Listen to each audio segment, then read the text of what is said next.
Hi Meses, andito na naman ulit ako.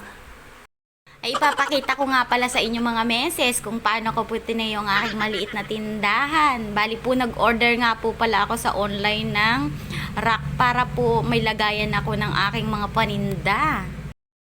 Gusto ko nga sanang magpagawa ng istante mga mare, kaya lang ay wala naman hong gagawa, kaya no choice ako. Kailangan kong bumili na lang sa online para mabilis. Medyo nahirapan nga lang po pala ako dyan sa umpisa, pero gano'n naman ho talaga. Di po ba mahirap talaga sa umpisa, pero pagka laon ay okay na rin at magiging maayos na. Basta sundan lang ho daw natin kung anong sinasabi ng hula. Ay charis, ang instruction po pala. Nung nakaraan ko pa nga po pala yan na videohan, kaya lang ho ay ngayon ko lang ho na i-upload.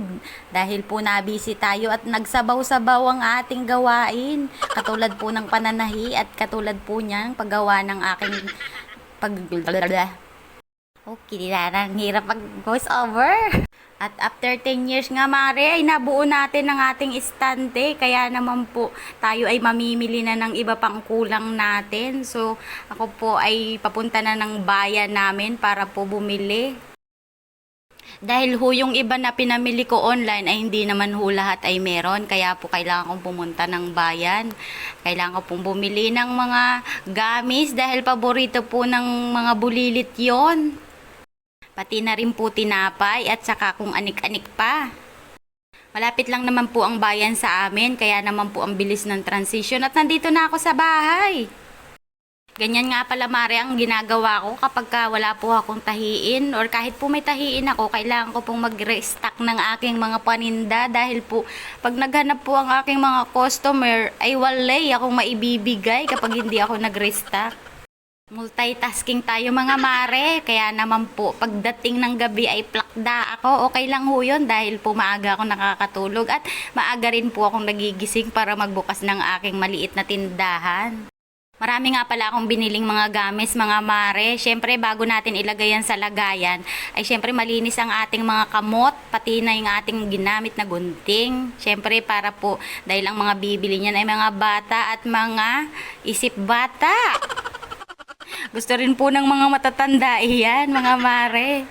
Lagi hong nauubos sa akin ang mga gamis na ganyan. Mura lang kasi yan mare sa akin, piso isa. So konti lang po ang aking tubo dyan. Pero okay lang dahil po ang mahalaga ay nakakapagbenta tayo. Sabi nga ay magbenta ka yung tamang tubo lang. Wag naman yung sobra-sobra dahil po masama iyon. Wag ho tayong mahiyang magtinda mga mimay, lalo na kung ang tinitinda mo ay pinaghirapan mo. Yung magnanakaw nga o mangungotong ay hindi nahihiya, charis. Ikaw pa kayang nagsusumikap na ang kinikita mo ay kahit maliit lang, pero pag naipon po yan, syempre dadami na rin po yan. So nagpa-pricing na nga po pala ako dyan mga mimay. Sa product na nga lang pala ako mima naglalagay ng price ko dahil po pag sa papel ay hahanapin ko pa isa-isa. Dahil po kapag nagsabay-sabay ang mga bumibili ay titingnan ko na lang at mekos-mekos lang natin yan. At habang nagpa-pricing na rin nga pala ako mga mare ay syempre nagluluto tayo, magugutom ang tendera nyo. Maikwento ko nga pala mare sa inyo nung nagtatrabaho po ako. Nagtatrabaho? Sa Arbud ay syempre po nagmumultitasking din tayo, lakad ng lakad at kung ano-ano pa ang mga ginagawa. Minsan para kang kargador na rin. Kaya naman ang katawang lupa ko po ay sanay sa mga ganong bagay. Kaya naman happy pa rin po ako dahil nagagawa natin ang task natin sa buhay. Task natin, parang Big Brother house lang. Syempre relate sa atin yung mga may tindahan na kapag puno ang tindahan na ganyan ay syempre happy tayo. Basta wag lang pong utangin, utang na loob. Dahil syempre kapag inutang yan mare ay hindi iikot ang ating paninda at may i-stack lang ho. Syempre hindi rin ho yan madaragdagan. Pwede naman siguro maring magpautang pero dapat po ay bayaran din agad para po umikot ang ating mga paninda. Kasjay. At may kasabihan nga pala ako mare sa aking pagtitinda, sa aking customer, be honest. Dahil hindi ko man ikaw nakikita, pero nakikita ka ng aking CCTV at ni bro. Haha, charis. Wag ho kayong mangupit kapag may binibilhan kayo sa isang tindahan at nakatalikod ang inyong tendera. Minus point kayo sa langit, mga jay, bad yun. Ayan at ang dami ko na pong sinabi, pasensya na. At matatapos na nga pala tayong mag-restock ng ating maliit na tindahan. So ayan na po ang aking maliit na tindahan. Bili na po kayo mga syuki. Presyong Divisoria. Charis. So ayan po, marami po akong mga stock na kung anik-anik. So nadadagdagan po ang aking tindahan kahit na yung dati ay 2 lang ang nabibili ko. Ngayon ay 3, 4, 5 na. Happy na tayo sa ganon mga mare.